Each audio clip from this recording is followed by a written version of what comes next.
सुरीली अखियों वाले, सुना है तेरी अखियों से, आंखों में तेरी अजब सी गजब सी अदाएं हैं। ये दोनों गाने सुने हैं क्या आपने? ओहो सर, हमें तो लग रहा था कि कोई रोमांटिक सीन चल रहा है, जहां पर सर किसी को निहारते हुए उसकी तारीफ में चार शब्द कहने के लिए गानों का प्रयोग कर रहे हैं। हमें तो बड़ा अच्छा लग रहा था सर, पर आपने तो हमसे ये पूछ लिया कि ये गाने सुने हैं या नहीं सुने। सुने ही है ना सर, गानों के बिना किसको चैन पड़ता है, सभी ने गाने सुने हैं सर।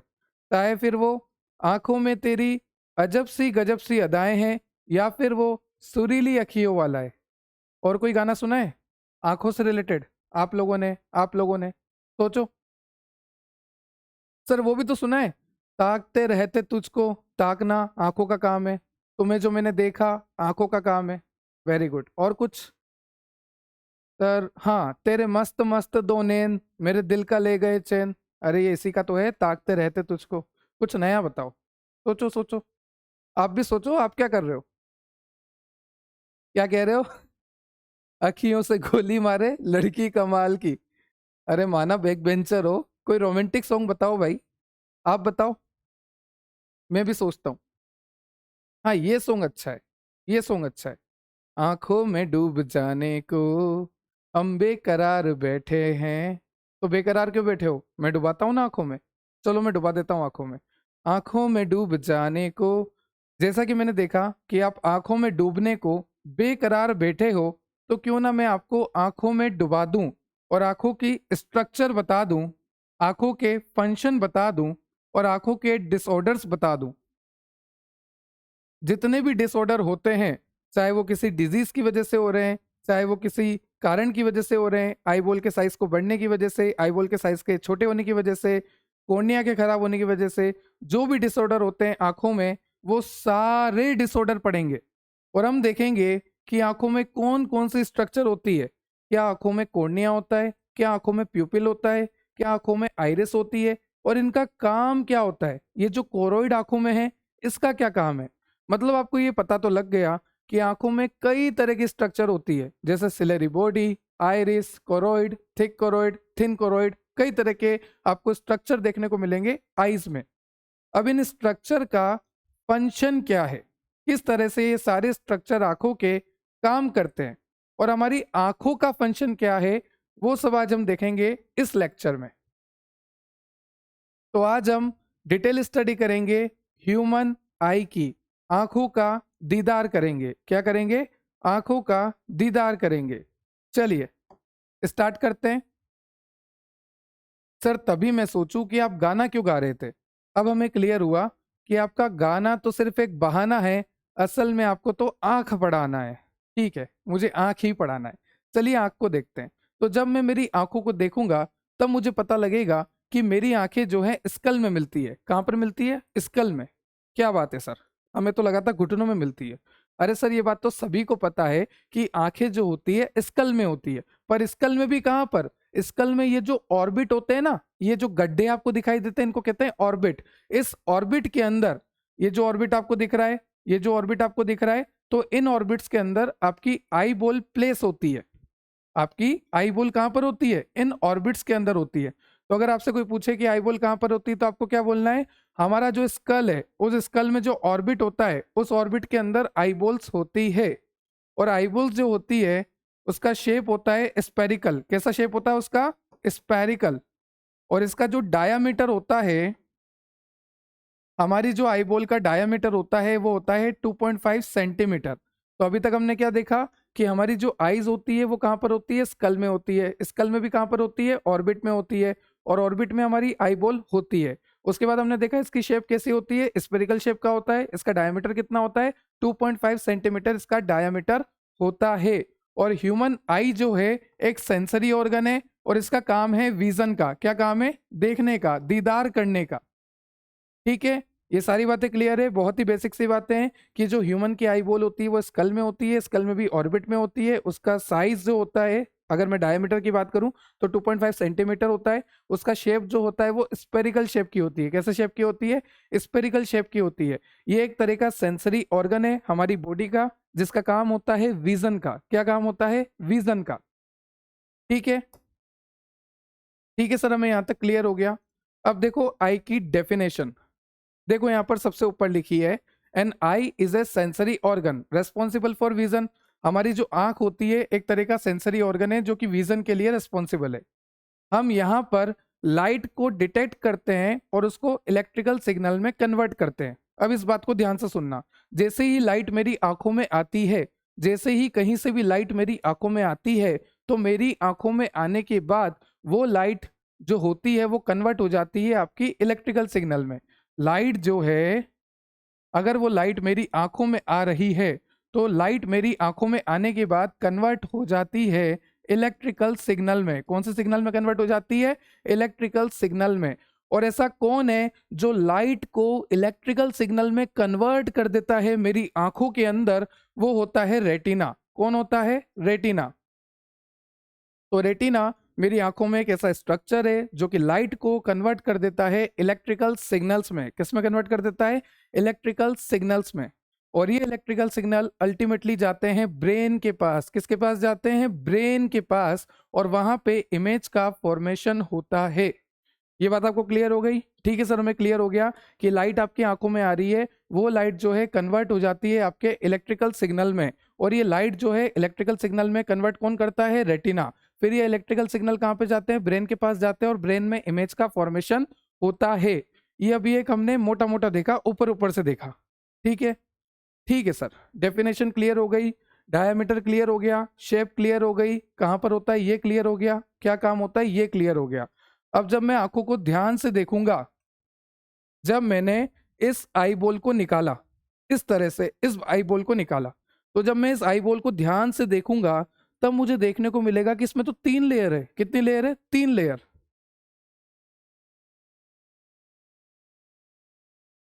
इसमें कितनी लेयर है? 3 लेयर है। एक होती है आउटर लेयर, एक होती है आपकी मिडिल लेयर, और एक होती है आपकी इनर लेयर। आंखों को जब मैं देखूंगा, आई बॉल को जब मैं देखूंगा, तब मुझे पता लगेगा कि अरे यार इसमें तो 3 लेयर है। 1, 2, 3।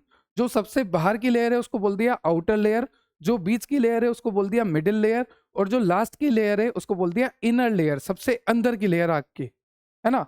अभी जो आउटर लेयर होता है इसको एक और नाम से जाना जाता है, इसको कहते हैं फाइब्रस लेयर। क्या कहते हैं?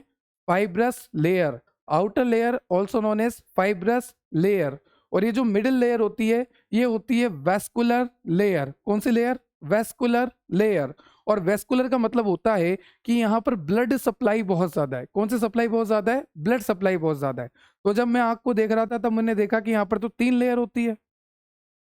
एक होती है सबसे बाहर की लेयर जिसको कहते हैं फाइब्रस लेयर, एक होती है मिडिल लेयर जिसको कहते हैं वेस्कुलर लेयर, या इसको कहते हैं UVEA। ये नाम याद रखना, डिसऑर्डर में काम आएगा। ठीक है, उसके बाद इनर लेयर जो सबसे अंदर की लेयर होती है उसको कहते हैं न्यूरल लेयर। क्या कहा जाता है? Neural layer. तो जब भी आप आंख को बताओ तो बोलना कि आंखों में 3 लेयर होती है। आंखों की जब आप आईबॉल देखोगे, आईबॉल को जब आप देखोगे तब आपको पता लगेगा कि यहाँ पर 3 लेयर है। 3 लेयर कौन कौन सी? आउटर लेयर जिसको बोलते हैं फाइब्रस लेयर, मिडिल लेयर जिसको बोलते हैं आप वेस्कुलर लेयर, और इनर लेयर जिसको आप बोलते हैं न्यूरल लेयर। ये बात क्लियर हो गई? चलिए, अब एक बात और, ये जो आपका आउटर लेयर होता है ना, इस आउटर लेयर में आप देख सकते हैं इसको बोलते हैं फाइब्रस लेयर। क्या बोलते हैं? Fibrous layer. मतलब यहाँ पर फाइबर प्रेजेंट होगा। क्या प्रेजेंट होगा? फाइबर प्रेजेंट होगा। और वो फाइबर पता है कौन सा होता है? Collagen fibre. कौन सा होता है? Collagen fibre. और जहां पर भी कोलाजन फाइबर प्रेजेंट होता है वो स्ट्रेंथनिंग प्रोवाइड करता है, सपोर्ट प्रोवाइड करता है। क्या प्रोवाइड करता है? स्ट्रेंथनिंग प्रोवाइड करता है, सपोर्ट प्रोवाइड करता है।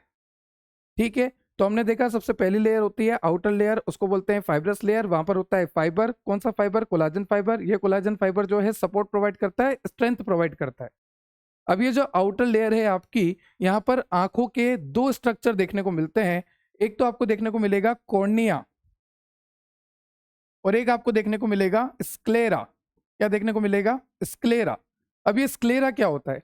आपकी आंखों का जो व्हाइट पार्ट है, आपकी आंखों में जो भी व्हाइट पार्ट है, आप देख सकते हैं ये जो है व्हाइट पार्ट है, ये जो है व्हाइट पार्ट है, तो इस व्हाइट पार्ट को कहा जाता है स्क्लेरा। सो आंखों का सफेद पार्ट उसे कहा जाता है स्क्लेरा। क्लियर?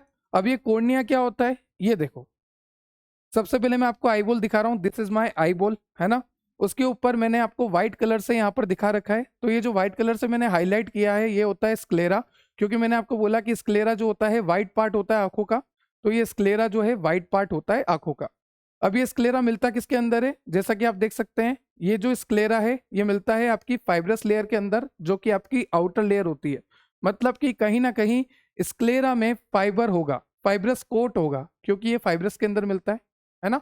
वहां पर कोलाजन फाइबर भी होगा जो कि स्ट्रेंथ प्रोवाइड करता है। तो ध्यान रखना, स्क्लेरा को स्ट्रेंथ प्रोवाइड कौन करता है, कोलाजन फाइबर। अब स्ट्रेंथ का क्या मतलब है, जैसे मान लीजिए आई बॉल है, इसकी शेप ऐसी मेंटेन है, पर कल को अगर इस पे गलती से प्रेशर पड़ गया तो प्रेशर की वजह से ये इस तरह से खराब नहीं होनी चाहिए। ये देखो आप खराब हो गई ना, ये इस तरह से खराब नहीं होनी चाहिए। ये आई बॉल हमेशा प्रेशर झेलनी चाहिए, अगर मैं इस पे कितना ही प्रेशर लगाऊं तो ये खराब नहीं होगी। क्यों? क्योंकि इसमें कोलाजन फाइबर है, कोलाजन फाइबर से इसके अंदर स्ट्रेंथ आ रही है। ये बात क्लियर हो गया। तो आई बॉल की शेप को मेंटेन रखने का काम भी होता है इसका। देखो यहाँ पे लिखा है maintain eye ball shape, provide strength, collagen fibre. और कोलाजन फाइबर कहाँ देखने को मिलेगा, स्क्लेरा में, क्योंकि स्क्लेरा किसका बना है, फाइब्रस कोट का। और हमें ये भी पता है कि स्क्लेरा किसके अंदर आता है, फाइब्रस लेयर के अंदर ही आता है। तो ये तो बात हुई स्क्लेरा की, कि स्क्लेरा जो है फाइब्रस कोट का बना होता है, स्क्लेरा में जो है कोलाजन फाइबर होता है, यहाँ पर स्ट्रेंथनिंग होती है, और कोलाजन फाइबर की वजह से आई बॉल का शेप जो है मेंटेन रहता है। अब बात करते हैं कॉर्निया की। जो सेकंड पार्ट यहाँ पर मिलता है फाइब्रस लेयर में, आउटर लेयर में, वो होता है कॉर्निया। तो ये तो आपको दिख रहा है sclera, this is your sclera, पूरा व्हाइट पार्ट जो है ये आपका स्क्लेरा हो गया। इसके बाद कॉर्निया जो होता है ना, ट्रांसपेरेंट होता है। ट्रांसपेरेंट होगा तो दिखाई तो नहीं देगा, फिर भी आपको मैंने यहाँ पर हाईलाइट करा हुआ है इस तरह से, क्योंकि समझाना तो पड़ेगा ना। तो जो आइरिस होता है ना, now what is iris, iris is the colourful part of the eye. आपकी आंखों का जो कलर पार्ट होता है उसे कहते हैं आइरिस। अब इस आइरिस के ऊपर इस तरह से ट्रांसपेरेंट, ये जो ट्रांसपेरेंट लेयर्स मैंने आपको दिखा रखी है, ये होता है आपका cornea. So what is cornea, cornea is a transparent layer present on the iris. आप यहाँ पे देख सकते हैं transparent covering present on the iris. और एक बात बताऊं कॉर्निया की, बहुत खास बात है कि कॉर्निया में ब्लड सप्लाई एब्सेंट होती है। ये बहुत इंपॉर्टेंट बात है कि कॉर्निया में ब्लड सप्लाई एब्सेंट होती है, कॉर्निया पूरी तरह से एवेस्कुलर होता है। ठीक है सर, हमें ये बात क्लियर हो गई। अभी तक जो भी आपने आंखों के बारे में बताया कि आंखों की जो साइज होती है, जो डायमीटर की अगर मैं बात करूं तो वो होती है 2.5 सेंटीमीटर। इसका जो शेप होता है वो होता है स्पेरिकल। ये जो होती है हमारी स्कल में प्रेजेंट होती है, स्कल में भी हमारे कहाँ पर, ऑर्बिट में प्रेजेंट होती है। आंखों का काम होता है देखना, और आंख जो है आपकी विजन के लिए रिस्पॉन्सिबल होती है। आंख जो है लाइट को कन्वर्ट कर देती है इलेक्ट्रिकल सिग्नल में, और ये सिग्नल फाइनली ब्रेन तक जाते हैं, और ब्रेन तक जाने के बाद ये इमेज का फॉर्मेशन करते हैं। ये सारी बातें हमें क्लियर हो गई। आपने बोला कि आंखों पे 3 लेयर होती है, आउटर, मिडल, इनर। आउटर वाली जो होती है उसको बोलते हैं फाइब्रस लेयर, जहां पर आपको 2 चीज देखने को मिलती है, स्क्लेरा और कॉर्निया। अब जो मिडिल लेयर होती है, नाम से पता लग रहा वेस्कुलर लेयर, तो यहाँ पर बहुत सारी ब्लड सप्लाई होती है। क्या होती है? ब्लड सप्लाई होती है। चलिए इस मिडिल लेयर को देखकर आते हैं। ध्यान से देखना कि इस मिडिल लेयर में क्या क्या आता है। तो जब आप मिडिल लेयर को देखोगे तो मिडिल लेयर जिसको बोलते हैं उसको बोलते हैं वेस्कुलर लेयर। वहां पर आपको 3 पार्ट देखने को मिलेंगे आई के। एक तो होता है कोरोइड, एक होता है सिलेरी, एक होता है आइरिस। ये तीनों चीजें कहां पर आपको देखने को मिलेगी? मिडिल लेयर में देखने को मिलेगी। क्योंकि आउटर में आपने क्या देखा, जो आपका आउटर लेयर था, फाइब्रस लेयर था, वहां पर आपने देखा कॉर्निया, वहां पर आपने देखा स्क्लेरा। कॉर्निया ट्रांसपेरेंट होता है, कॉर्निया एवेस्कुलर होता है, कॉर्निया आइरिस के ऊपर इस तरह से कवर होता है, स्क्लेरा व्हाइट पार्ट होता है। फिर अब वेस्कुलर में देखो, मिडिल लेयर में देखो, कोरोइड, सिलेरी और आइरिस। अब यहाँ पर जो मेजर पोर्शन होता है इन तीनों में वो होता है choroid. Choroid is the major portion, सबसे ज्यादा देखने को मिलता है। ठीक है, देखो यहाँ पर मैं आपको बताता हूँ। अब सबसे पहले बात, मुझे देखो, मुझे देखो, है ना, मुझ पे फोकस करो। अब जो जो मैं बता रहा हूँ वैसे वैसे देखना, एक साथ पूरा मत देखो। जैसे जैसे मैं बता रहा हूँ धीरे धीरे वैसा देखो, सब याद हो जाएगा। देखो सबसे पहले यहाँ पर आपको दिख रहा है दिस इज योर कोरोइड।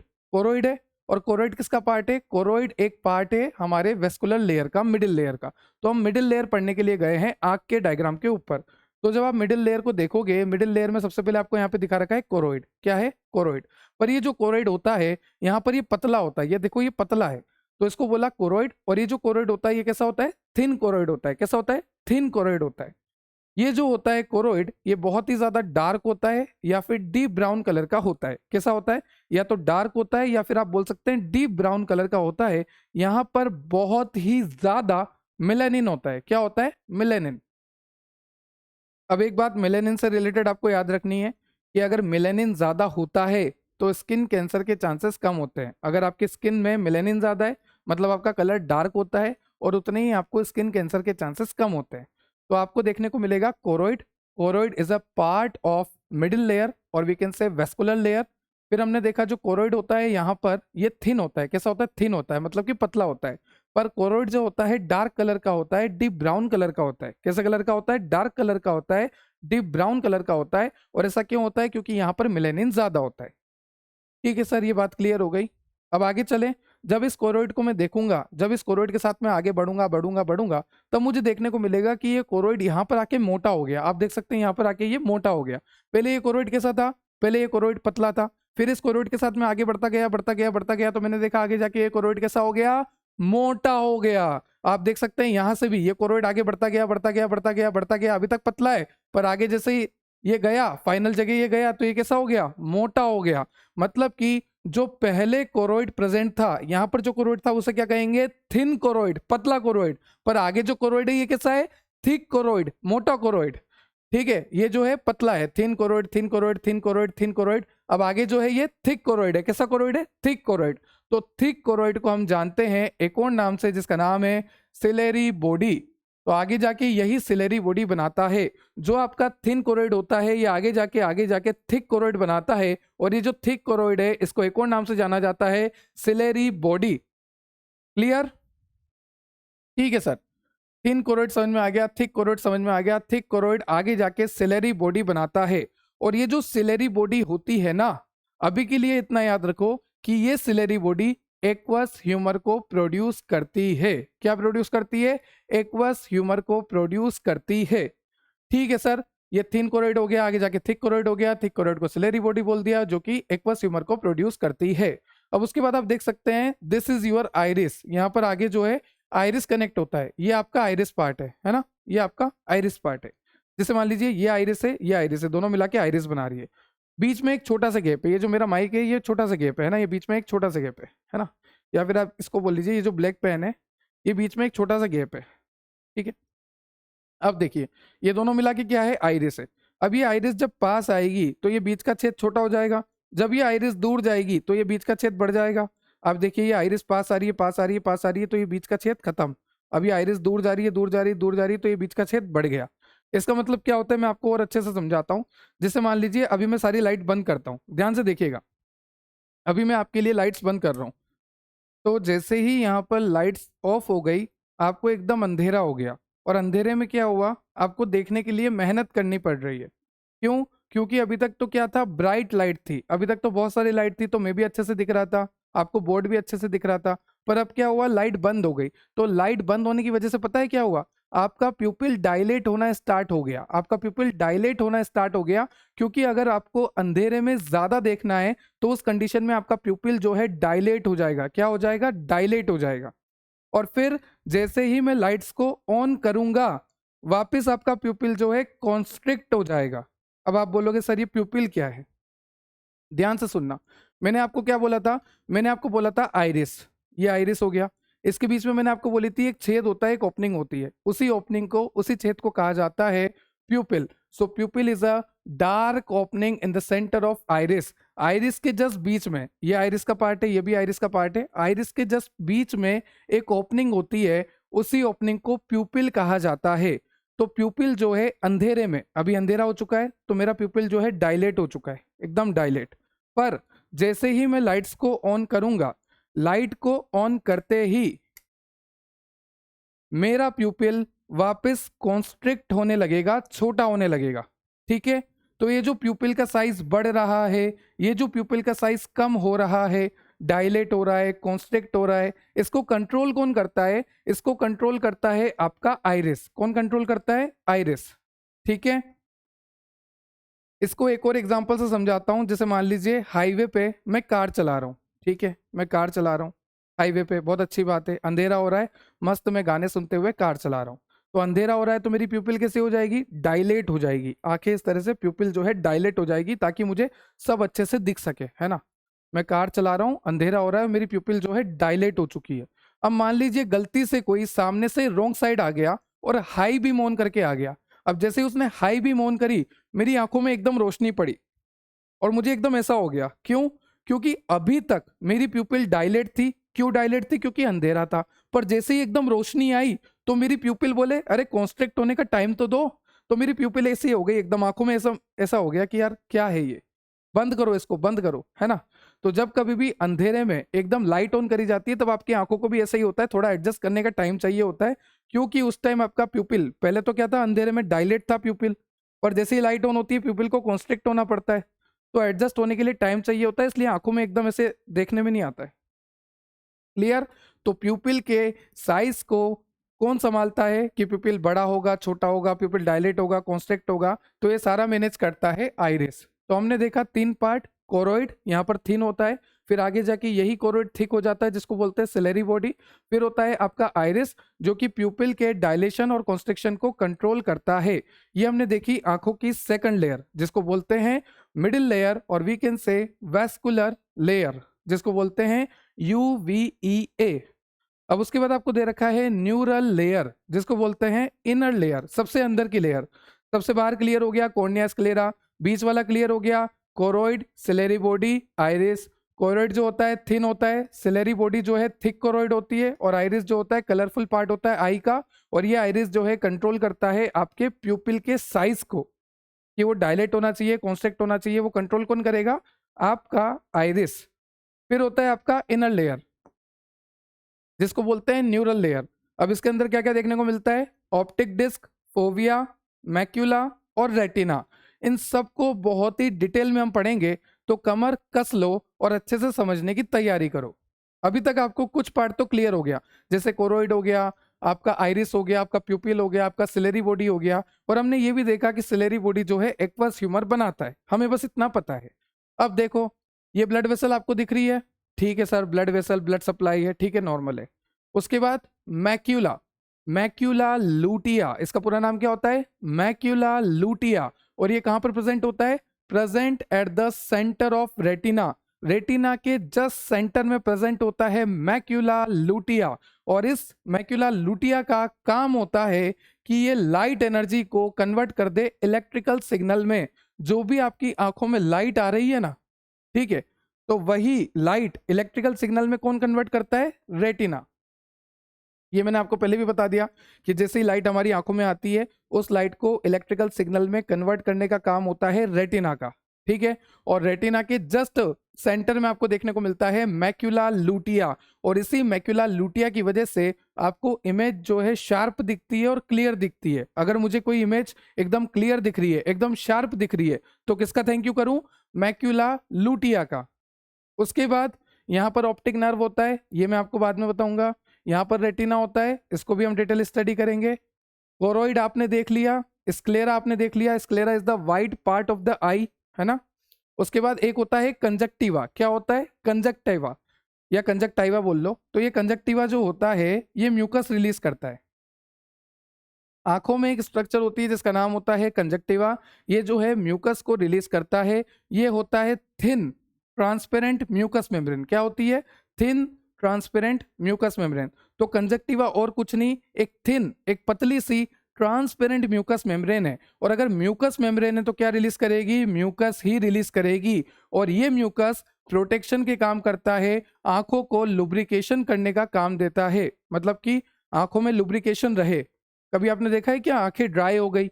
नहीं देखा ना, आंखें हमेशा लुब्रिकेटेड रहती है due to presence of mucus, and this mucus is secreted by conjunctiva because conjunctiva is a thin transparent mucous membrane which secrete mucus, release mucus, which play a important role in lubrication of the eyes.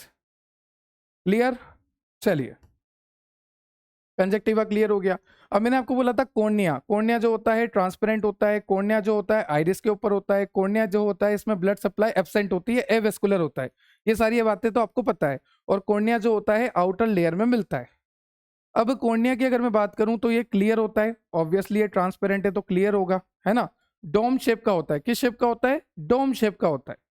साथ ही साथ outer most layer है तो आंखों के सबसे बाहर होगा, और अगर सबसे बाहर है तो ये एक तरह का बैरियर का काम करेगा। जैसे मान लीजिए मेरी आंखों में कोई पैथोजन आना चाह रहा है, मेरी आंखों में कोई बैक्टीरिया, कोई वायरस, कोई माइक्रो ऑर्गेनिज्म आना चाह रहा है, तो उसको रोकने का काम करता है आपका cornea. So cornea is the outer bulging part. Cornea जो होता है आउटर मोस्ट पार्ट में मिलता है। कॉर्निया में ब्लड सप्लाई एब्सेंट होती है। कॉर्निया एवेस्कुलर होता है। कॉर्निया ट्रांसपेरेंट होता है। कॉर्निया क्लियर होता है। कॉर्निया डोम शेप का होता है। और कॉर्निया जो है बैरियर की तरह काम करता है, प्रोटेक्ट करता है हमें पैथोजन से, और we can say microorganism से, बैक्टीरिया से, वायरसेस से हमें बचाता कौन है, हमारी आंखों को, कॉर्निया। और यहां तक कि कोई अगर हार्मफुल यूवी रेडिएशन आ रही है, सूरज से अगर कोई हार्मफुल यूवी रेडिएशन आ रही है तो उनसे भी थोड़ा बहुत बचाने का काम कौन करता है, कॉर्निया ही करता है। So cornea is a transparent, cornea is a clear, cornea is avascular, cornea is dome shape,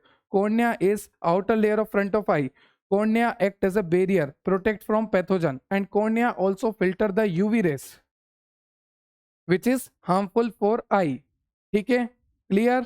चलो, अब एक बात मैंने आपको बोली थी कि जो आपका कोरोइड होता है ना, थिन कोरोइड, यहाँ पर बहुत ज्यादा मिलेनिन होता है, और इसी की वजह से ये डार्क कलर और डीप ब्राउन कलर का होता है, इसमें मिलेनिन ज्यादा होता है। और फिर एक बात और सुन लो कि आपकी जो रेटिना होती है ना, इसमें भी मिलेनिन ज्यादा होता है।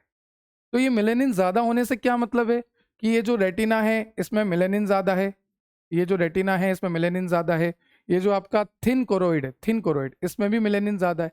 तो मिलेनिन ज्यादा होने की वजह से क्या होता है कि इनका कलर जो है डार्क होता है। और अगर फायदे की बात करूं तो मान लीजिए जब कभी भी लाइट आई, जब कभी भी लाइट इस तरह से अंदर आ रही है तो वो लाइट इधर से उधर रिफ्लेक्ट ना हो, इस तरह से रिफ्लेक्ट ना हो। तो इस रिफ्लेक्शन से बचने के लिए, इस तरह की रिफ्लेक्शन ना हो, इसलिए आपके रेटिना में और आपके थिन कोरोइड में बहुत ज्यादा मिलेनिन होता है। अब मेलेनिन की वजह से क्या होता है, डार्क कलर हो जाता है। तो जैसे ही लाइट आती है, डार्क कलर जो है सारी लाइट को एब्जॉर्ब कर लेती है ना। इस तरह से ये रिफ्लेक्ट नहीं होती, इस तरह से नहीं घूमती है, सीधा लाइट आई और लाइट आती है सारी एब्जॉर्ब हो जाती है, इस तरह से रिफ्लेक्ट नहीं होती। तो रिफ्लेक्शन से बचने के लिए, एक क्लियर इमेज बनाने के लिए भगवान ने हमें कोरोइड में और रेटिना में क्या दिया हुआ है, भर भर के मेलानिन दिया हुआ है। ये मेलानिन क्या करता है, जब भी लाइट आती है तो ये लाइट को एब्जॉर्ब कर लेता है, क्योंकि मेलानिन जो होता है बहुत ही ज्यादा होता है यहाँ पर कोरोइड में और रेटिना में। और मेलेनिन ज्यादा मतलब कि ये डार्क कलर के होंगे, और डार्क कलर जो है लाइट को आसानी से एब्जॉर्ब कर लेता है। क्लियर। तो इसीलिए कोरोइड में और रेटिना में मेलेनिन बहुत ज्यादा होता है कि रिफ्लेक्शन ना हो और लाइट जो है सीधा एब्जॉर्ब हो जाए। ठीक है सर, यहां तक हमें क्लियर हो गया।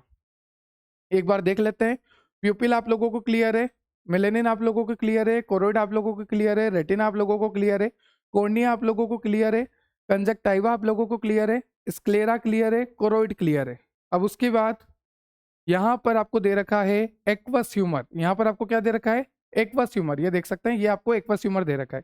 तो एक्वस ह्यूमर किसके बीच में होता है, आपके लेंस के बीच में और कॉर्निया के बीच में। कॉर्निया जो सबसे बाहर का पार्ट है और लेंस ये रहा। तो लेंस के बीच में और कॉर्निया के बीच में जो फ्लूइड होता है उसे कहते हैं एक्वस ह्यूमर। ये कहाँ पर होता है, ये होता है आपके कॉर्निया और लेंस के बीच में। ठीक है, फिर होता है आपका विट्रस ह्यूमर। विट्रस ह्यूमर कहां पर होता है, लेंस से लेके रेटिना तक, लेंस और रेटिना के बीच में होता है विट्रस ह्यूमर, और कॉर्निया और लेंस के बीच में होता है एक्वस ह्यूमर।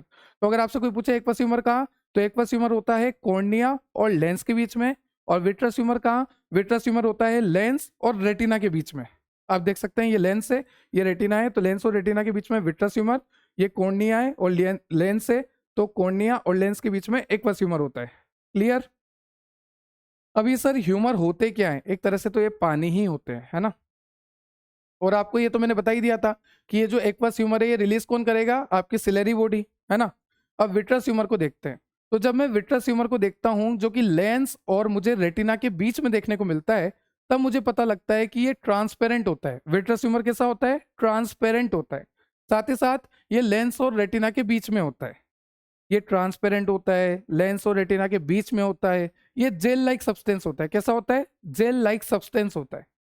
ठीक है सर, हमें ये क्लियर हो गया कि ये ट्रांसपेरेंट है, रेटिना और लेंस के बीच में होता है, जेल लाइक सब्सटेंस होता है, ये आपके रेटिना को सपोर्ट करता है। ये जो आपका विट्रस ह्यूमर है ये किसको सपोर्ट करेगा? आपके रेटिना को सपोर्ट करता है। ठीक है, आपकी आई की शेप को मेंटेन करने में एक इंपॉर्टेंट रोल प्ले करता है। ठीक है सर, हमें क्लियर हो गया। विट्रस ह्यूमर जो है रेटिना को सपोर्ट करेगा। विट्रस ह्यूमर जो होता है आपकी आई की शेप को मेंटेन करने की पूरी कोशिश करता है। ठीक है सर, और ये जो विट्रस ह्यूमर होता है ये बना होता है 99% पानी, आपका कोलाजन फाइबर, कुछ एसिड और कुछ प्रोटीन भी होते हैं यहाँ पर। तो ये 99% तो क्या है? पानी ही होता है। क्लियर हो गया आपको विट्रस ह्यूमर? तो ये था एक्वस ह्यूमर, विट्रस ह्यूमर। अब अगर लेंस की बात करूं कि लेंस का क्या काम होता है, तो जैसे कोई भी लाइट आती है ना, तो जो भी लाइट आ रही है उस लाइट को फोकस कर देता है ये लेंस सीधा रेटिना पर, कि भाई तू तो सीधा रेटिना पर जा। तो ये जो लाइट आ रही है ना, ये लाइट जो आ रही है, मान लीजिए बीच में ये लेंस है, ये मेरी आंखों का लेंस है, तो ये जो लाइट आ रही है आ रही है आ रही है, ये लेंस क्या करेगा? इस लाइट को फोकस कर देगा मेरी रेटिना के ऊपर, कि मेरी रेटिना के ऊपर जा। तो ये जो लाइट आ रही है ये लेंस है बीच में, ये लेंस क्या करेगा? इस लाइट को फोकस कर देगा मेरी रेटिना के ऊपर, कि भाई रेटिना के ऊपर जा। क्लियर हो गया? तो ये आपका आई का स्ट्रक्चर है। अभी यहाँ पर देखेंगे इमेज कैसे बनेगी, और यहाँ पर एक दो पार्ट मैंने छोड़े हैं, जो कि है रेटिना, जो कि है ऑप्टिक नर्व, जो कि है ब्लाइंड स्पॉट, वो मैं आपको अभी बताऊंगा। ये स्ट्रक्चर क्लियर है? बस अब आगे देखो, हमने आपको दिखा रखा है रेटिना। क्या दिखा रखा है? रेटिना। सर रेटिना तो वही होता है ना? हाँ हाँ वही होता है, जो लाइट को इलेक्ट्रिकल सिग्नल में कन्वर्ट कर दे, वही रेटिना होता है। अब देखेंगे कैसे कन्वर्जन हो रहा है और कैसे इमेज फॉर्मेशन होती है। तो ध्यान से देखो, जब मैं रेटिना की लेयर को देखूंगा तब मुझे पता लगेगा कि रेटिना में 3 लेयर होती है। सर आपने बोला था आंख है, आंख में आपने बोली थी 3 लेयर है, एक आउटर, एक मिडिल, एक इनर। फिर आप बोल रहे हो रेटिना जो कि इनर लेयर में मिलता है। देखो मैं आपको दिखाता हूं, जो रेटिना है आप देख सकते हैं, रेटिना रेटिना जो है इनर लेयर में मिलता है, न्यूरल लेयर में मिलता है। जब इस रेटिना को मैं ध्यान से देखूंगा, suppose this is your retina, जब इस रेटिना को मैं ध्यान से देखूंगा तो इसमें भी मुझे 3 लेयर देखने को मिल रही है। कितनी लेयर देखने को मिल रही है? 3 लेयर देखने को मिल रही है। कौन कौन सी लेयर? सबसे पहली जो लेयर होती है वो होती है मल्टीपोलर न्यूरॉन की लेयर। मल्टीपोलर न्यूरॉन का मतलब ऐसा न्यूरॉन जिसमें सेल बॉडी हो, जिसमें एक्सोन हो, जिसमें डेंड्राइट्स वगैरह हो। जब हमने नर्वस सिस्टम देखा था तो नर्वस सिस्टम में हमने देखा था ना न्यूरॉन, कि आगे एक सेल बॉडी होती है, सेल बॉडी होती है, बीच में न्यूक्लियस होता है, चारों तरफ साइटोप्लाज्म होता है, ये एक्सोन होता है, एक्सोन का ये टर्मिनल होता है, यहाँ पर डेंड्राइट्स होते हैं इस तरह से। तो ये हो गया मल्टीपोलर न्यूरॉन। कौन सा न्यूरॉन हो गया? Multipolar neuron. फिर दूसरी लेयर जो आती है वो आती है रेटिना में बायपोलर न्यूरॉन की। कौन से न्यूरॉन की? बायपोलर न्यूरॉन की। तो दूसरी लेयर कौन सी आती है? बायपोलर। अब बायपोलर न्यूरॉन कैसे होते हैं? एक तरफ तो होता है एक्सोन और एक तरफ होता है डेंड्राइट। मतलब कि यहां पर जो सेल बॉडी होती है वो बीच में होती है, ये ध्यान रखना। इसमें तो आप क्या देख सकते हो कि सेल बॉडी बाहर की तरफ है, पीछे एक्सोन है और आगे डेंड्राइट है ना। अब यहाँ पर क्या है कि एक तरफ तो पूरा एक्सोन हो गया और एक तरफ आपके डेंड्राइट डेंड्राइट हो गए। तो ये कैसा हो गया? बाइपोलर। तो ये कैंडी की तरह दिखता है। आप देख सकते हैं कैंडी आती है ना, एक लेयर्स वगैरह, उसकी तरह दिख रहा है।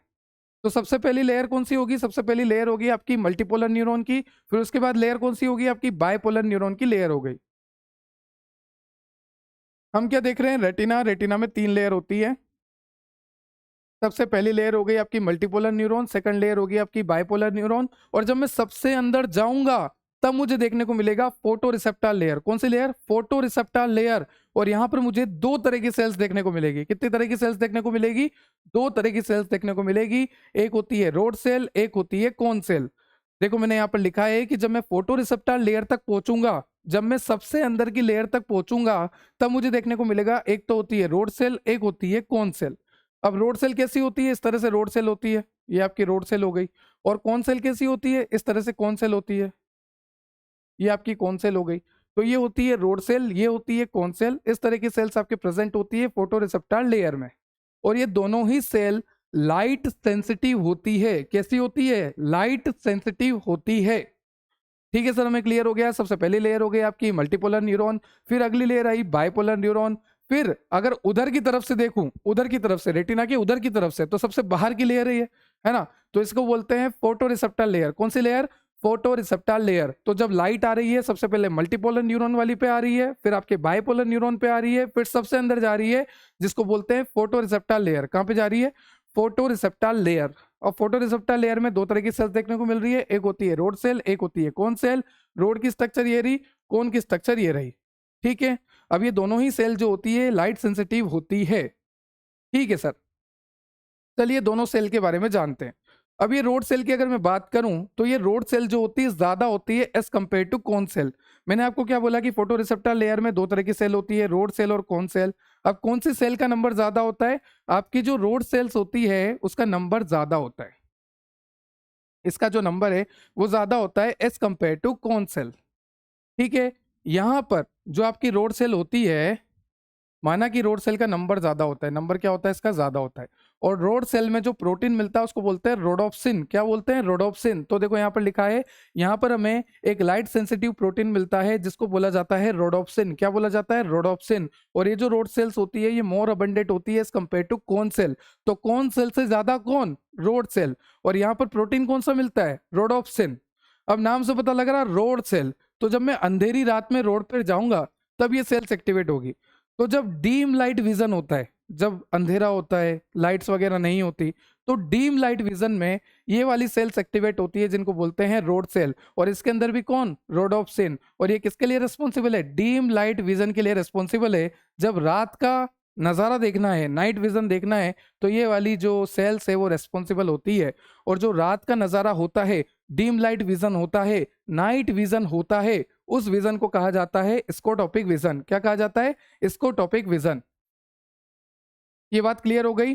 तो रोड सेल जो होती है मोर अबंडेंट होती है एज कंपेयर टू कौन सेल। रोड सेल जो होती है उसमें लाइट सेंसिटिव प्रोटीन होता है जिसको बोलते हैं रोडोप्सिन। रोड सेल जो होती है नाइट विजन के लिए रिस्पॉन्सिबल होती है। रोड सेल जो होती है लाइट, डार्क लाइट विजन के लिए रिस्पॉन्सिबल होती है, या फिर आप कह सकते हैं डीम लाइट, मतलब कि बिल्कुल डार्क है, बिल्कुल डीम है। तो इस तरह की डीम लाइट में आपको रोडोप्सिन हेल्प करता है, रोड सेल हेल्प करती है देखने के लिए।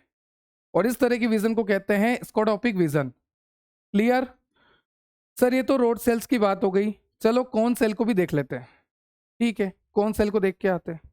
जब मैं कौन सेल को देखूंगा तो मुझे पता लगेगा कौन सेल तीन तरह से होती है। सर आप हद कर रहे हो। अब आपने क्या बोला था कि जब मैं आंखों को देखूंगा तो आंख में तीन लेयर होती है, आउटर, मिडल, इनर। चलो ठीक है। फिर आपने बोला इनर, तो इनर में आपने बताया मुझे रेटिना। फिर आपने बोला रेटिना में भी तीन लेयर होती है, एक, दो, तीन। जो सबसे बाहर की लेयर है उसमें मल्टीपोलर न्यूरॉन, बीच वाली में बाइपोलर न्यूरॉन, और सबसे अंदर वाली में फोटोरिसेप्टर लेयर। ठीक है सर, ये आपकी फोटोरिसेप्टर लेयर हो गई। फिर आपने बोला कि फोटोरिसेप्टर लेयर में दो तरह से सेल होती है, एक तो होती है रोड सेल, एक होती है कोन सेल। अब आप बोल रहे हो कि ये जो कोन सेल होती है ये भी तीन तरह से होती है। अरे भाई तुम्हें तो शौक था आंखों में डूब जाने को, हम बेकरार बैठे हैं तो डूबो। ठीक है, तो कौन सेल जब मैं देखूंगा तो कौन सेल तीन तरह से होती है। रोड तो आपको क्लियर हो गई कि रोड में रोडोप्सिन होता है, और रोड सेल जो होती है नाइट विजन के लिए रिस्पॉन्सिबल होती है, डिम लाइट विजन के लिए रिस्पॉन्सिबल होती है। और रोड सेल में जो रोडोप्सिन होता है वही विजन करवाता है, उस तरह की विजन को बोलते हैं स्कोटोपिक विजन। और रोड सेल जो होती है मोर अबंडेंट होती है कंपेयर टू कोन सेल। अब दूसरी सेल है कोन सेल, और नाम से पता लग रहा, सी से कोन और सी से कलरफुल विजन। तो जितनी भी आप हरियाली देखते हो उसके लिए थैंक यू बोलो कौन सेल को। किसको थैंक यू बोलना है? कौन सेल को। Cone cell is responsible for colourful vision. ठीक है, ये एक्टिवेट होती है ब्राइट लाइट में। अभी एकदम देखो ब्राइट लाइट है तो मेरी कौन सी सेल एक्टिवेट है? कौन सेल एक्टिवेट है। तो ब्राइट लाइट में कौन सी सेल एक्टिवेट होती है? कौन सेल एक्टिवेट होती है। और कौन सेल जो होती है कलरफुल विजन के लिए रेस्पॉन्सिबल होती है। और कलरफुल विजन को कहा जाता है फोटोपिक विजन। कहा जाता है? Photopic vision. जैसे वहां पर क्या था स्कोटोपिक रात वाले को, तो कलरफुल वाले को क्या कहा जाएगा? Photopic vision. ठीक है, अब देखो तीन तरह से कौन सेल। सबसे पहली सेल आपको दिख रही है रेड कौन, क्योंकि यहाँ पर रेड कलर है तो ये रेड कौन हो गया। यहाँ पर ग्रीन कलर है तो ये ग्रीन कौन हो गया। यहाँ पर ब्लू कलर है तो ये ब्लू कौन हो गया। ठीक है, तो जैसा कि आप देख सकते हैं, आप में से किसी को कलर ब्लाइंडनेस तो होगी नहीं, सबको कलर दिख रहे होंगे, कलर पता लग रहे होंगे। तो ये भी आंखों का काम है, ये भी आंखों का एक फंक्शन है। तो आप देख सकते हैं this is your red corn, this is your green corn and this is your blue corn. अब रेड कॉर्न को कहा जाता है एल कॉर्न, ग्रीन कॉर्न को कहा जाता है एम कॉर्न, और ब्लू कॉर्न को कहा जाता है एस कॉर्न।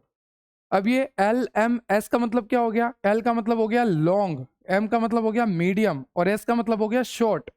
मतलब अगर की कोई वेवलेंथ आ रही है ना, कोई लाइट है उसकी वेवलेंथ ज्यादा है, तो ज्यादा वेवलेंथ वाली लाइट्स को देखना है तो उसके लिए रिस्पॉन्सिबल होता है red cells, red cone cells. तो यहाँ पर लिखा है most sensitive to long wavelength light. अगर मान लीजिए कोई लाइट आपकी आंखों में आ रही है और वो जो लाइट है वो ज्यादा वेवलेंथ वाली है, ये लाइट मेरी आंखों में आ रही है और ये लाइट की जो वेवलेंथ है वो ज्यादा वेवलेंथ है ना, बहुत ज्यादा है। तो किसकी मदद से देखूंगा? रेड कॉन्स की मदद से। तो ये रेड कॉन्स है ना, इसलिए इनको कहा जाता है एल कॉन, मतलब कि लॉन्ग कॉन। क्यों? क्योंकि ये जो है मोस्ट सेंसिटिव होते हैं लॉन्ग वेवलेंथ की लाइट के लिए। फिर आता है आपका ग्रीन कॉन, इसको बोला जाता है एम कॉन। अगर कोई लाइट आ रही है और उसकी जो वेवलेंथ है वो मीडियम है तो उसके लिए रिस्पॉन्सिबल होती है एम कॉन सेल्स। मैं एम कॉन सेल्स और ग्रीन कॉन सेल्स की मदद से मीडियम वेवलेंथ की लाइट को देखता हूं। और अगर वही मैं शॉर्टर वेवलेंथ की लाइट को देखना चाहता हूं, ऐसी लाइट जिसकी वेवलेंथ जो है शॉर्ट है, तो मैं एस कॉन सेल की हेल्प लूंगा, मतलब कि ब्लू कॉन सेल की हेल्प लूंगा। तो जैसा कि आप देख सकते हैं हमारी कॉन सेल तीन तरह से होती है, red cone, green cone, blue cone. Red cone को कहा जाता है एल कॉन, ग्रीन कॉन को कहा जाता है एम कॉन और ब्लू कॉन को कहा जाता है एस कॉन। एल का मतलब लॉन्ग, एम का मतलब मीडियम, एस का मतलब शॉर्ट। क्लियर? अब यहाँ पर प्रोटीन कौन सा मिलता है? अगर मैं बात करूं रेड कॉर्न की तो यहाँ पर प्रोटीन मिलता है एरिथ्रोप्सिन। अगर मैं बात करूं ग्रीन कलर की, ग्रीन कॉर्न की, तो यहाँ पर प्रोटीन मिलता है क्लोरोप्सिन। और अगर मैं बात करूं ब्लू कॉर्न की तो यहाँ पर प्रोटीन मिलता है साइनोप्सिन। मतलब कि जैसा आपने देखा था कि रोड सेल में कौन सा प्रोटीन मिलता है, रोड सेल में प्रोटीन मिलता है रोडोप्सिन। आप देख सकते हैं रोड सेल में कौन सा प्रोटीन मिलता है, रोडोप्सिन। वैसे ही जब मैं कौन सेल्स की बात करता हूं तो रेड कॉर्न, ग्रीन कॉर्न और ब्लू कॉर्न में अलग अलग पिगमेंट, अलग अलग प्रोटीन मिलते हैं। जैसे कि रेड कॉर्न में मिलता है एरिथ्रोप्सिन, ग्रीन कॉर्न में मिलता है क्लोरोप्सिन और ब्लू कॉर्न में मिलता है आपका साइनोप्सिन। ठीक है, चलिए। सर ये बात क्लियर हो गई कि रोड सेल्स और कौन सेल्स होती है। रोड सेल्स जो होती है डिम लाइट विजन के लिए होती है, नाइट विजन के लिए होती है। कौन सेल्स जो होती है आपकी कलरफुल विजन के लिए रिस्पॉन्सिबल होती है। ये दोनों बातें हमें क्लियर है। अब देखो, ये है रेटिनल और ये है ऑप्सिन। इन दोनों से दोस्ती कर लो। हेलो रेटिनल, हेलो ऑप्सिन, सब बढ़िया, सब बढ़िया। अब देखो ध्यान से सुनना, आपके जितने भी पिगमेंट थे, आइदर आपका एरिथ्रोप्सिन है, आइदर आपका क्लोरोप्सिन है, आइदर आपका साइनोप्सिन है, या फिर आपका रोडोप्सिन ही क्यों ना हो, रोड सेल्स का रोडोप्सिन या फिर रेड सेल का एरिथ्रोप्सिन, ग्रीन सेल का क्लोरोप्सिन और ब्लू सेल्स का साइनोप्सिन, ये जितने भी प्रोटीन है, ये जितने भी पिगमेंट है, साइनोप्सिन, क्लोरोप्सिन, एरिथ्रोप्सिन, रोडोप्सिन, ये सारे मिलकर बने होते हैं रेटिनल और ऑप्सिन से। किससे मिलकर बने होते हैं? रेटिनल और ऑप्सिन से मिलकर ये सारे पिगमेंट, सारे प्रोटीन बने होते हैं। क्लियर? अब आप देख सकते हैं कि ये जो रेटिनल वाला पार्ट है ना, ये तो सारे पिगमेंट में सेम रहेगा, चाहे रोडोप्सिन हो, चाहे क्लोरोप्सिन हो, चाहे एरिथ्रोप्सिन हो, चाहे साइनोप्सिन हो, सारे पार्ट में रेटिनल वाला क्लियर रहता है, सेम रहता है। चेंज क्या होता है? चेंज होता है तो सिर्फ ऑप्सिन वाला, क्योंकि सब में ऑप्शन अलग अलग है। आप देख सकते हैं किसी में रोडोप्सिन है, किसी में क्लोरोप्सिन है, किसी में साइनोप्सिन है, तो सब में सिर्फ ऑप्शन अलग अलग है, बाकी सारा पार्ट सेम रहता है। ठीक है, तो ये ऑप्सिन जो होता है प्रोटीन पार्ट होता है, ये डिफरेंट होता है सभी में, सारे पिगमेंट में। और जो सेम पार्ट होता है वो कौन सा होता है? रेटिनल वाला पार्ट जो है सेम होता है। अब हम बोलते हैं कि हमारी आंखों के लिए विटामिन ए जरूरी है। क्या बोलते हैं? हमारी आंखों के लिए विटामिन ए जरूरी है। क्यों बोलते हैं? ध्यान से सुनना, क्योंकि विटामिन ए का एक और नाम होता है रेटिनॉल। क्या होता है? रेटिनॉल। और ये रेटिनॉल फर्दर रिएक्शन करके रेटिनल बनाता है। क्या बनाता है? रेटिनल।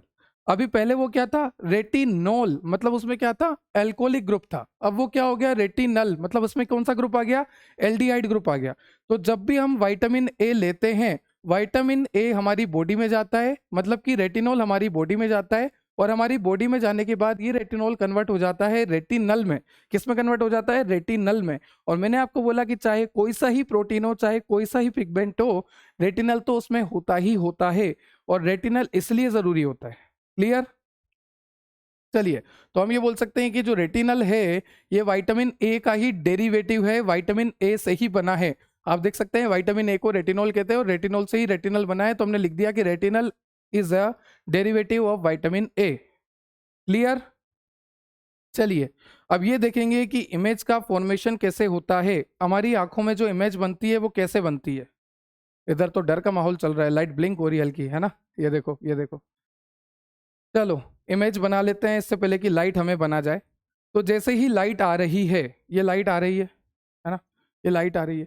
जैसे ही लाइट हमारी आंखों में आ रही है, ये लाइट आंखों में आई, तो लेंस क्या करेगा, लेंस उसे सीधा भेज देगा रेटिना के पास। देखो मैंने आपको बताया भी था डायग्राम में कि जैसे ही लाइट आती है, लेंस का काम होता है कि ये लेंस क्या करता है, फोकस कर देता है लाइट को रेटिना पे। लाइट जैसे ही आई, लेंस बोलेगा कि भैया आप रेटिना पे जाओ, और रेटिना पे आते ही रेटिना पे 3 लेयर देखने को मिल जाती है। तो सबसे पहले लाइट किसके पास आएगी, मल्टीपोलर न्यूरॉन के पास। फिर लाइट किसके पास आएगी, बायपोलर न्यूरॉन के पास। फिर लाइट किसके पास जाएगी, लाइट जाएगी आपके फोटो रिसेप्टर लेयर पे। तो सबसे पहले लाइट जाती है मल्टीपोलर न्यूरॉन, फिर जाती है बायपोलर न्यूरॉन, फिर फाइनली जाती है फोटो रिसेप्टर लेयर के पास। ठीक है, यहां तक क्लियर हो गया। जैसे ही लाइट फोटो रिसेप्टर लेयर के पास आती है, फोटो रिसेप्टर लेयर में होते हैं कई तरह के प्रोटीन, जैसे कि रोडोप्सिन, एरिथ्रोप्सिन, क्लोरोप्सिन, साइनोप्सिन। पर हमें ये पता है कि ये जितने भी प्रोटीन है, ये सब मिलकर किसके बने हैं, ये सब मिलकर बने हैं रेटिनल और ऑप्सिन के। तो लाइट आ रही है अल्टीमेटली रेटिनल और ऑप्सिन के पास। ठीक है, चाहे आपका मल्टीपोलर न्यूरॉन था, चाहे आपका बायपोलर न्यूरॉन था, चाहे आपकी फोटोरिसेप्टर लेयर थी, उसके पास जितने भी प्रोटीन थे वो सारे प्रोटीन बने तो इन दोनों से मिलकर ही है। तो लाइट अल्टीमेटली इन दोनों के पास ही आ रही है। तो जैसे ही लाइट इन दोनों के पास आती है, ये रेटिनल और ऑप्सिन आपस में जो जुड़े हुए थे, लाइट आने की वजह से ये टूट जाते हैं, अलग हो जाते हैं। तो जैसे ही ये रेटिनल और ऑप्सिन अलग होते हैं, ये ब्रेक होते हैं। ब्रेक क्यों होते हैं, क्योंकि लाइट आ रही है। तो यहां पर जैसे ही ये लाइट को एब्जॉर्ब करते हैं, ये रेटिनल और ऑप्सिन ब्रेक हो जाते हैं। ब्रेक होने के बाद इन पिगमेंट्स का, जो भी पिगमेंट थे ये एरिथ्रोप्सिन वगैरह है ना, रोडोप्सिन वगैरह, इनका ब्लीचिंग हो जाता है, इनका कलर उड़ जाता है। क्या हो जाता है, इनका ब्लीचिंग हो जाता है। जैसे ही इनका ब्लीचिंग होता है, I repeat, light I, light आने की वजह से क्या हुआ, रेटिनल और ऑप्सिन जो है टूट गए, क्योंकि लाइट यहां पर आके एब्जॉर्ब हुई तो रेटिनल ऑप्सिन अलग अलग हो गए। वैसे ही यहां पर ब्लीचिंग हो गया पिगमेंट का, क्योंकि सारे पिगमेंट बने रेटिनल ऑप्सिन के ही है। तो सबका क्या हो जाता है, ब्लीचिंग हो जाता है। क्या हो जाता है, ब्लीचिंग हो जाता है। तो जैसे ही पिगमेंट का ब्लीचिंग होता है, हमारा ये जो बायपोलर न्यूरॉन है ना, ये एक्टिवेट हो जाता है। अभी तक तो कहां चल रहा था, अंदर की लेयर में चल रहा था। लाइट आई, लाइट पहले मल्टीपोलर न्यूरॉन के पास गई, बायपोलर न्यूरॉन के पास गई, फिर आपकी फोटो रिसेप्टर लेयर के पास गई। अभी तक कुछ नहीं हुआ था। फिर देखा फोटो रिसेप्टर लेयर में हमें दो चीज देखने को मिलते हैं, रेटिनल और ऑप्सिन। जैसे ही लाइट इसके पास आई, ये दोनों टूट गए और रेटिनल जो है ब्लीच हो गया, मतलब कि यहाँ पे जो कलर जो है उड़ गया, ब्लीचिंग ऑफ द पिगमेंट हो गया। जैसे ही ये हुआ, ये सब कहाँ पे हो रहा है, फोटो रिसेप्टर लेयर के अंदर। अब यहाँ से एकदम सिग्नल जनरेट होता है, और ये सिग्नल जो है बायपोलर न्यूरॉन को एक्टिवेट कर देता है। यहाँ पर सिग्नल जनरेट हुआ लाइट की वजह से, और ये सिग्नल किसको एक्टिवेट कर देता है, बायपोलर न्यूरॉन को एक्टिवेट कर देता है। और जैसे ही बायपोलर न्यूरॉन एक्टिवेट होता है, ये बायपोलर न्यूरॉन जो है मल्टीपोलर न्यूरॉन को एक्टिवेट कर देता है। ठीक है, कैसे, ये बायपोलर न्यूरॉन जो है न्यूरोट्रांसमीटर रिलीज करता है, और ये न्यूरोट्रांसमीटर जो है मल्टीपोलर न्यूरॉन को एक्टिवेट कर देते हैं। क्लियर हुआ। तो मतलब लाइट का आने वाला पाथवे तो ये है, multipolar, bipolar, photo receptor layer. पर एक्टिवेट होने का पाथवे क्या है, photo receptor layer, bipolar layer और मल्टीपोलर लेयर। इस तरह से एक्टिवेट हो रहा है, इस तरह से लाइट आ रही है, लाइट इस तरह से आ रही है, और एक्टिवेशन इस तरह से चल रहा है। ठीक है, अब आगे चलते हैं। अब जैसे ही एक्टिवेशन होता है, आप देख सकते हैं बायपोलर न्यूरॉन एक्टिवेट हुआ, वहां पर एक्शन पोटेंशियल जनरेट हुआ, वहां से न्यूरोट्रांसमीटर रिलीज हुआ है। जैसे न्यूरोट्रांसमीटर रिलीज हुआ है, मल्टीपोलर न्यूरॉन जो है एक्टिवेट हो गया। अब नेक्स्ट आपको क्या लिखा है, when multipolar neuron activated they carry the signal via axon. अब देखो, मल्टीपोलर न्यूरॉन एक्टिवेट हो गए, ये सेल बॉडी है, ये न्यूक्लियस है, ये डेंड्राइट है, ये इसका एक्सोन है। तो जैसे ही यहाँ पर सिग्नल आया, न्यूरोट्रांसमीटर आके जुड़ा, ये मल्टीपोलर न्यूरॉन जो है एक्टिवेट हुआ, और इसके एक्सोन में सिग्नल ट्रांसमिट होना शुरू हो गया। अब यहाँ पर ये जो सिग्नल है, ये एक्सोन से आगे बढ़ रहा है, लाइट वाला सिग्नल एक्सोन से आगे बढ़ रहा है। तो यहाँ पे लिखा है when multipolar neuron activated they carry the signal via axon. और ऐसे ही एक्सोन मिलाते मिलाते, ऐसे ही एक्सोन मिलाते मिलाते, बंडल ऑफ एक्सोन को कहते हैं नर्व। पेरिफेरल नर्वस सिस्टम में जो बंडल ऑफ एक्सोन होता है, उसको क्या कहते हैं, नर्व कहते हैं। तो हमने देखा मल्टीपोलर न्यूरॉन जैसे ही एक्टिवेट हुआ, वहां पर सिग्नल आया, और सिग्नल कहां से जाएगा, एक्सोन में जाएगा, और एक्सोन से सिग्नल जा रहा है, और ऐसे ही एक्सोन जुड़ते जुड़ते बंडल ऑफ एक्सोन बनते हैं, और उन्हें हम कहते हैं नर्व। तो ये नर्व जो होती है, वो होती है ऑप्टिक नर्व। कौन सी नर्व होती है, ऑप्टिक नर्व। और जब हमने आपको क्रेनियल नर्व्स पढ़ाई थी, तो सेकंड नंबर की जो नर्व होती है, क्रेनियल नर्व, उसे ही कहा जाता है ऑप्टिक नर्व। ठीक है, और ये जो ऑप्टिक नर्व होती है, ये निकलती कहां से, सेरिब्रम से निकलती है। ठीक है, तो हमने देखा जैसे ही मल्टीपोलर न्यूरॉन एक्टिवेट हुआ वहां से सिग्नल कैरी हुए, सिग्नल एक्सोन में कैरी हुए और एक्सोन मिलते गए मिलते गए मिलते गए और बंडल ऑफ एक्सोन, अगर एक साथ बहुत सारे एक्सोन हो गए तो उसको मैंने नर्व बोल दिया। और नर्व यहाँ पर कौन सी है? ऑप्टिक नर्व होती है, जो कि सेकंड नंबर की नर्व होती है, क्रेनियल नर्व। और ये ऑप्टिक नर्व जो है सिग्नल लेके जाती है ब्रेन तक। कहाँ तक लेके जाती है? ब्रेन तक। अब ये ऑप्टिक नर्व जहां से निकलेगी, चलो मैं इमेज दिखाता हूं आपको। देखो यहां से ऑप्टिक नर्व निकलने की तैयारी करो भाई। तो यहाँ पर आप देख सकते हैं ये जो ब्लू कलर से मैंने दिखा रखी है, दिस इज ऑप्टिक नर्व। ये ऑप्टिक नर्व यहाँ से सिग्नल लेके जा रही है, ये सिग्नल लेके यहाँ से जा रही है ब्रेन के पास। किसके पास जा रही है? ब्रेन के पास। तो ये बात ध्यान रखना कि जहां से ऑप्टिक नर्व निकलती है, जहां से ऑप्टिक नर्व निकलती है उसी को कहा जाता है ब्लाइंड स्पॉट। क्या कहा जाता है? Blind spot. और ब्लाइंड स्पॉट ऐसा स्पॉट होता है जहां पर रोड सेल और कोन सेल पूरी तरह से एब्सेंट होती है। तो हमेशा ध्यान रखना ब्लाइंड स्पॉट क्या होता है? ऑप्टिक नर्व जो सिग्नल लेके जा रही है ब्रेन तक, वो कहां से निकलेगी? ब्लाइंड स्पॉट से निकलेगी। और ब्लाइंड स्पॉट ऐसा स्पॉट होता है जहां पर रोड सेल्स और कोन सेल्स पूरी तरह से एब्सेंट होती है। और इसी ब्लाइंड स्पॉट को एक और नाम से जाना जाता है, वो बोलते हैं optic disc. So optic disc is also known as blind spot. एक ऐसी जगह जहां से ऑप्टिक नर्व निकल रही है और यहाँ पर रोड सेल्स और कोन सेल्स पूरी तरह से एब्सेंट होते हैं। ठीक है। साथ ही साथ एक बात और आप देख सकते हैं, यहां से जो है ऑप्टिक नर्व निकल रही है और ब्रेन तक जा रही है और यहां से ब्लड सप्लाई एंटर हो रही है। तो हमेशा ध्यान रखना ब्लाइंड स्पॉट एक ऐसी जगह है जहां से ऑप्टिक नर्व तो निकल रही है और ब्लड सप्लाई की एंट्री हो रही है। ठीक है, चलिए।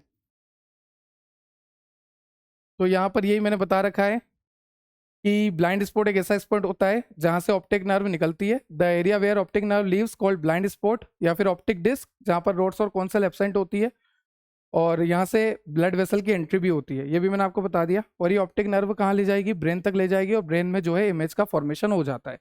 तो इस तरह से इमेज का फॉर्मेशन होता है। मुझे पता है कि काफ़ी डिटेल हो गया। सबसे पहले हमने क्या देखा? आंख देखी, है ना। एक बार रिवाइज करा देता हूँ, खत्म करते हैं फिर लेक्चर को। हमने क्या देखा कि हमारी आंख जो होती है ऑर्बिट में होती है। हमारी आंख जो होती है स्पेरिकल होती है, जिसका डायमीटर 2.5 सेंटीमीटर होता है। ये आंख जो है लाइट को हमारे इलेक्ट्रिकल सिग्नल में कन्वर्ट कर देती है और वो करता कौन है? रेटिना करता है। फिर हमने देखा कि आंखों की 3 लेयर होती है ना। फाइब्रस, वेस्कुलर और न्यूरल। फाइब्रस आउटर होती है, वेस्कुलर मिडल होती है, न्यूरल इनर होती है। फिर हमने देखा कि इनमें कौन कौन से पार्ट होते हैं। फाइब्रस में कॉर्निया और स्क्लेरा होता है, वेस्कुलर में आइरिस, सिलेरी बॉडी, कोरोइड होता है, न्यूरल में आपका मैक्यूला, फोविया, ऑप्टिक डिस्क और रेटिना होता है। फिर हमने देखा आई का स्ट्रक्चर बहुत ही डिटेल में। फिर उसके बाद हमने रेटिना का स्ट्रक्चर बहुत ही डिटेल में देखा कि रेटिना में 3 लेयर होती है, कैसे कैसे सारे एक्टिवेशन होते हैं, कैसे कैसे इमेज फॉर्मेशन होता है, कैसे कैसे सिग्नल आगे बढ़ते हैं। हमने सब कुछ देखा। रोड सेल क्या होती है, कौन सेल क्या होती है, कौन सेल कितने तरह की होती है, कितने तरह के फोटोपिगमेंट देखने को मिलते हैं, सब कुछ। अब देखो आंख से रिलेटेड डिसऑर्डर की अगर मैं बात करूं तो एक तो होता है आपका रिफ्रैक्टिव एरर, मतलब कि यहाँ पर आपकी जो है आई जो है सही से फोकस नहीं कर पा रही। The I doesn't focus the light correctly. आंख जो है लाइट को सही से फोकस नहीं कर पा रही, उसे बोलेंगे रिफ्रैक्टिव एरर। कौन सा एरर? Refractive error. तो डिसऑर्डर ऑफ आई में सबसे पहले हम पढ़ेंगे रिफ्रैक्टिव एरर। सबसे पहला है मायोपिया। क्या है? मायोपिया। मायोपिया का मतलब होता है नियर साइडनेस, मतलब कि पास का तो सही दिखता है पर दूर का सही नहीं दिख सकता। दूर का सही नहीं दिखता, पास का तो सही दिखता है। तो myopia is also known as near sightedness, मतलब कि पास का तो सही दिख रहा है। मायोपिया में पास का तो सही दिख रहा है पर दूर का, फार का सही नहीं दिखता है। ठीक है, तो इसको कैसे सही करोगे आप? कॉनकेव लेंस लगा के। आप यहाँ पर कॉनकेव लेंस लगा के इसको सही कर सकते हो। फिर एक होता है हाइपरोपिया या फिर आप इसको बोलते हैं हाइपरमेट्रोपिया। हाइपरमेट्रोपिया इसको बोलते हैं फार साइडनेस, मतलब यहाँ पर दूर का तो सही दिखता है, पास का सही नहीं दिखता। तो एक में तो क्या होता है मायोपिया में? मायोपिया को बोलते हैं नियर साइडनेस, मतलब पास का सही दिखता है। हाइपरमेट्रोपिया को बोलते हैं फार साइडनेस, मतलब दूर का सही दिखता है। ठीक है, और पास का सही नहीं दिखता। तो जिसको पास का सही नहीं दिखता उसका लेंस कौन सा होता है? Convex lens. उसको कौन सा लेंस लगाया जाता है? कॉन्वेक्स लेंस लगाया जाता है। फिर होता है एस्टिग्मेटिज्म। एस्टिग्मेटिज्म क्या होता है? इरेगुलर कॉर्निया की शेप की वजह से ब्लड विजन होना।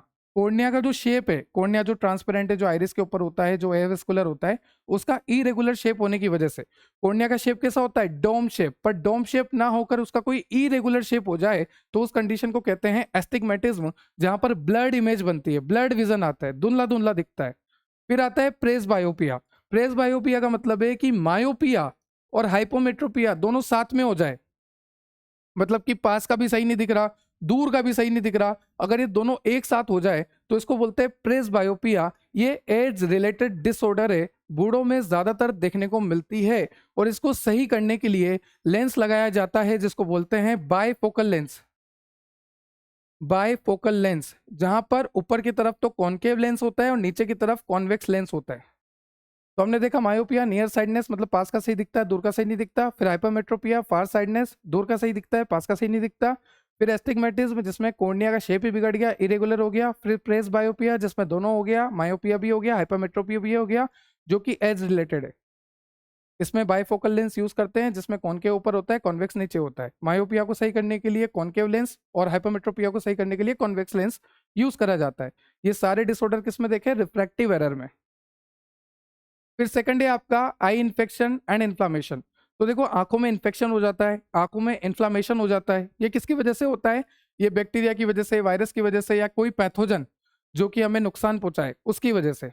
जैसे सबसे पहला है कंजक्टिवाइटिस। अब यहाँ पर आइटिस आ रहा है, तो जहां पे भी कहीं में लास्ट में आइटिस हो जाए ना, इसका मतलब है इन्फ्लामेशन। क्या होता है? इन्फ्लामेशन। तो कहीं भी किसी भी वर्ड में अगर लास्ट में आइटिस आ रहा है मतलब उसका हो गया इन्फ्लामेशन। तो यहाँ पर कंजक्टिवा का इन्फ्लामेशन हो गया। आपको पता है ना कि ये जो है लुब्रिकेशन का काम करती थी, म्यूकस रिलीज करती थी, है ना? तो इसका इन्फ्लामेशन होना इसे बोलते हैं कंजक्टिवाइटिस। पिंक आई हो जाती है। फिर होता है केरेटाइटिस, मतलब कि inflammation of the cornea. Cornea में अगर इन्फ्लामेशन होता है तो क्या बोलते हैं? केरेटाइटिस। कंजक्टिवा में अगर इन्फ्लामेशन होता है तो कंजक्टिवाइटिस। फिर एक होता है यूवेआइटिस। मैंने आपको बोला था ना, आपका जो यहाँ पर मिडिल लेयर था, ये देखो, जो मिडिल लेयर था, मिडिल लेयर को क्या बोलते थे? यूवीईए। और इसमें इन्फ्लामेशन हो गया, मिडिल लेयर में इन्फ्लामेशन हो गया, इसलिए उसका नाम रखा हुआ है, आप देख सकते हैं, UVEITIS। ये आइटिस लग गया मतलब इन्फ्लामेशन हो गया। तो मिडिल लेयर में इन्फ्लामेशन हो गया आंखों की, तो वो हो गया यूवेआइटिस। ठीक है, तो ये आई के इन्फेक्शन हो गए। फिर नेक्स्ट और डिसऑर्डर देखते हैं। नेक्स्ट आपको दे रखा है स्ट्रक्चरल और मैकेनिकल डिसऑर्डर।